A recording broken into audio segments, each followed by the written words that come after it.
स्वच्छता करत नाही तुम्ही.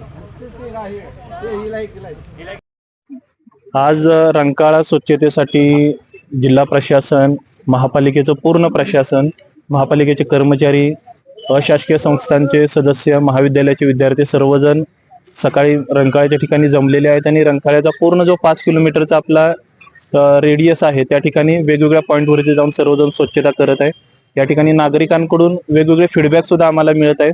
तर नागरिकांकडून मिळालेल्या फीडबॅकनुसार सुद्धा कारवाई महापालिका प्रशासनाकडून केली जाईल आणि यानंतर अशाच पद्धतीने 15-15 दिवसाला रंकाळा स्वच्छतेचं अभियान आहे ते महापालिकेकडून राबवलं जाईल.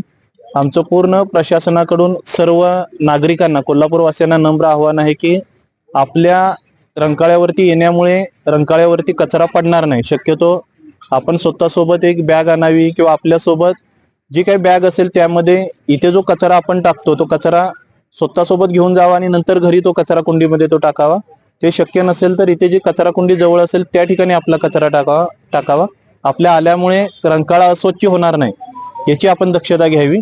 आणि रंकाळ्यावरती कोल्हापूरकरांपेक्षा जास्त पटीने इतर जिल्ह्यातून येणारे, अंबाबाईला दर्शनाला येणारे किंवा ज्योतिबाला दर्शनाला येणारे सर्व पर्यटक या ठिकाणी येतात.